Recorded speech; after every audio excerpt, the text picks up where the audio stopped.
Bonjour, hello everyone. I'm Nata, host of the Nata PR School podcast. You're a successful entrepreneur or marketing manager and you're about to launch a new product or service? Or you've been selling your goods for quite some time, but you want to learn how to increase your visibility, get known, and reach more clients? At Nata PR, we deal with real clients every day and we'll teach you simple, fun, and honest PR solutions. You'll learn easy steps to combine PR to social media right now. Keep listening and let's get started.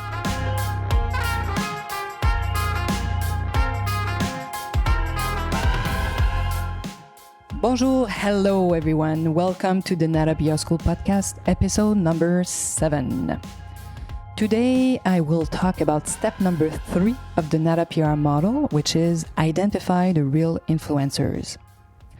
Just a few words about the Nata PR model. If you're not familiar with it yet, we do talk about it in previous episodes, but you don't have to listen to those before, listening to this one. You can stay with us today. We'll be talking about how we identify real influencers. But if you don't have it, you can get our Nata PR model, 6 steps to a successful PR campaign for free.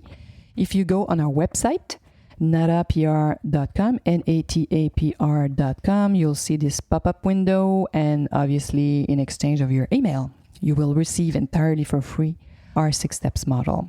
So back to step number 3, identifying the real influencers. I completely understand how it can be so difficult if you're new at trying to identify influencers for your product or your services, because there are so many. It's an ocean of people who claiming to be influencers. So it can be sometimes overwhelming to try to find the right ones for you. So when we say real influencers, we don't mean that they're real and unreal influencers. It's more which one are the good ones for you, which one are the real influencers for your product or services.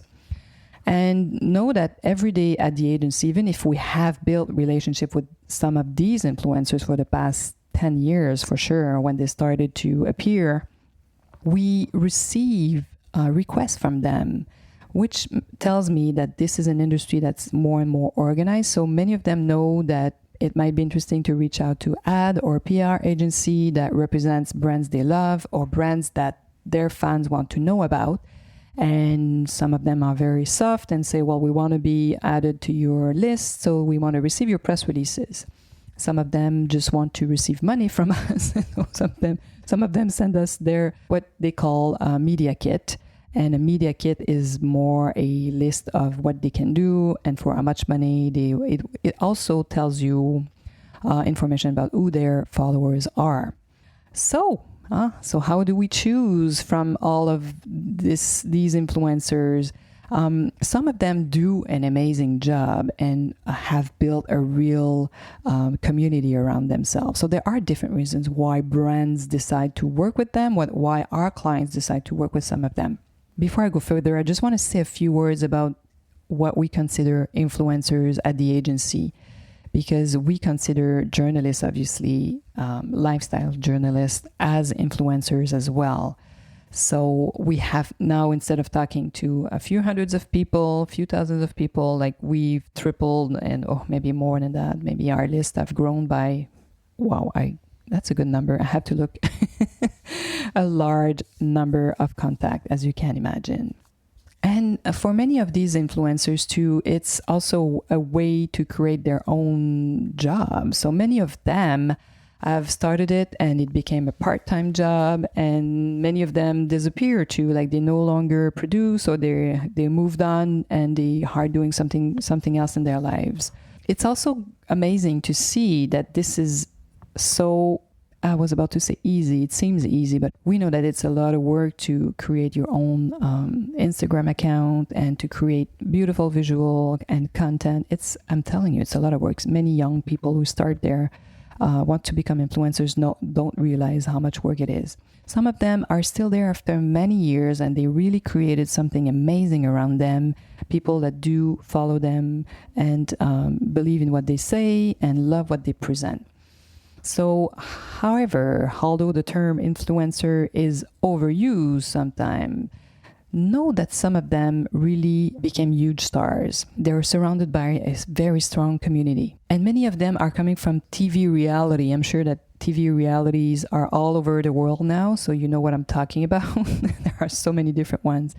And some of the winners or some personality came out of these TV realities and they started their own blog or Facebook or Instagram now that is more and more popular. And they really are building strong community around them. People love to see what they're doing. So yes, there are some influencers that can be interesting for your brands. It's still, though, a very young industry, very new, changing every year. And some agencies, new agencies, started to work only with them and represent them. Sometimes they're called influencer marketing agencies, so agencies that does marketing of influence. Know that public relations that have been around for more than 10 years, like our PR agency, we've been around for 20 years. We've built relationship with them for many years. So we have a huge list. And it might be interesting for you, if you want to work with an agency, to contact a PR agency first that has built both relationship with traditional media and influencers. Because sometimes these new agencies, they might organize strong campaign, but it's all paid influencers most of the time. Know that PR agency were able to get mention, or they will talk about a service or a product, sometimes for free. It is still possible. So what's the role of these influencers? What do they do and why do we want to work with them, right? So today, influencers, they sell their services to companies. They want to present and promote products to their community. So that's what they do. For example, we often see them using an item or appliance in their kitchen, right? So if you think about YouTube, if you've watched any YouTube video, sometimes you've seen influencers cooking and presenting new ingredients, new small appliances to their followers. So this is a kind of influencers that it's easy to understand what they do. Some of them are specialized in travel. Must be difficult for them in COVID-19, but remember, you've probably seen these people in hotel room or talking about a resort.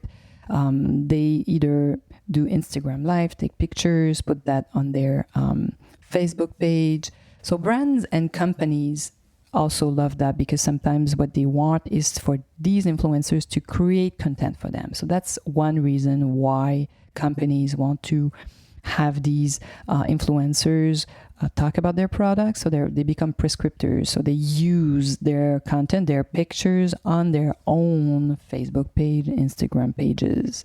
So this is one reason. So sometimes these influencers might not have millions of followers, but if the content is really high quality, companies might choose to work with them. So at the agency, we distinguish influencers in some categories. And if you want to do the same, because there are so many out there that might help you, there's a website called definitions-marketing.com that gives a really good definition about some of these influencers out there. So here are the categories they have. The first one is celebrity influencers, so the media celebrity influencers. Just think about the Kardashians. So that's exactly what it is. Or, other influencers that are big stars. So this is the media celebrity influencer. And then you have the thought leader influencers, whose influence often depends on their professional standing. We like to call them also professional influencer at the agency. It might be a chef, a therapist. It's any expert you can think of. These are what we call the professional influencers, or the thought leader, if you prefer. And then there is the social or digital influencer, who might be someone that's not a personality but got known on the web. So the social or digital influencers has built a community. Think about the mommy bloggers, the moms. They're probably the perfect social influencers or digital influencer, if you prefer. And there's another category that also we use quite a bit. We call them the media influencers. So they're the ones normally that we send information to, or products, and they're happy to talk about what we send them for free. Voila. So the stars, the experts, and then you have the mommy bloggers or some other bloggers of the type that became quite known on the web. And then you have, a large group who are talking. Sometimes they call them micro influencers, nano influencers. So they don't have millions of followers. That's what it means. Sometimes they have like a few thousand followers. They might be, though, very interesting for you and have a real community around them. But before we talk about, what we do and how to find the real influencers for you more, let's remember this. Influencer is not something new. It's a word that we've been using more and more for the past 5-6 years, but Hollywood and pop music created the first influencers, right?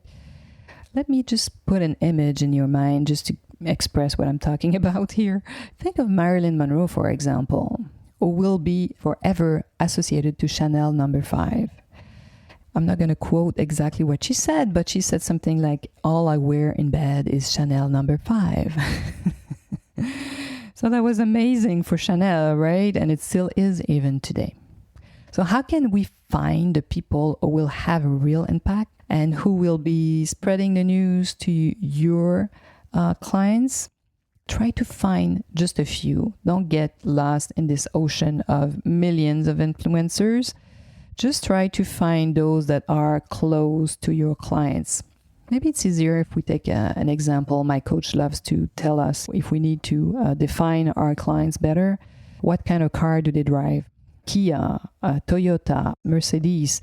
You would look at different publications for these three. So let's take the Mercedes because I think it's easier and gives you a better idea. So what does the Mercedes owner, let's say it's a woman, 30 years old plus, and what does she read? She probably consumes like high-end luxury magazines, online publications, online blogs, and try to find where she lives too. So just to bring down and find influencers that are easier to find if they're closer to your market. If you do sell internationally and you have like 5 main countries, I would suggest you pick one first country. If it's UK, try to find in UK who your clients is. You might even have information about what they read already if you've done extensive online ad campaign through Facebook or Instagram. So maybe you have that information. So this is one way of looking and finding the real influencers. So media, as I told you previously, are still for us top influencers. So what media do they consume, right? What does this woman that owns a Mercedes, what does she read? Newspaper, magazines, TV, radio, lifestyle blogs, and maybe she also consult high-end bloggers that talk about luxury. And as I say always, we have Google to do researches. So maybe your woman that owns this Mercedes reads Vogue USA. So you can go online and buy these magazines too. I suggest that you subscribe to these publications or read a few months back. You don't need to read the last 2-3 years, but just go see what they talk about in these last few months. Who is the journalists in Vogue that might be most interested in your new beauty product, for example. You will find that person. And you'll be surprised that this journalist might have a huge Instagram account as well, or still have an influence on Facebook or LinkedIn. And thanks to the President of the United States, Mr. Trump, Twitter is still alive, and it's still a great tool to find information online. So we still use it quite a bit. So voila. So try to find their email. If you don't, you can probably connect through their social platforms, but you'll be surprised. Sometimes it's easy to find. If you're looking for a journalist on Huffington Post, you'll have information where to find them. And consume and purchase magazines, because we still want to have these publications. They're super important. They're the ones creating original content. And so purchase and consume information. But don't get lost. So find 2-3, let's say traditional media, 2-3 bloggers that you think are talking to your clients, and start from there. And we'll be talking about the other steps in the following podcast. So hang on, and thank you for listening. So today we were talking about step number 3. in the NATA PR model, which is identify the real influencers. As you can see, this is just, we're just touching the subject here. And in our class, we'll have another class opening in January. And I hope you'll be joining us, and we'll go in depth and work with you and build your own plan. So this is what we do at the school when you subscribe to our class. So thank you for listening today, and I hope you'll be joining next week. À la semaine prochaine. Hey, you want to learn more about how to implement PR strategies? Head on to natapr.com and get on our list. You will also receive the NATA PR model on how to create a successful PR campaign. If you want to become a client, just send us an email to nata@natapr.com. Talk to you next week. À la semaine prochaine.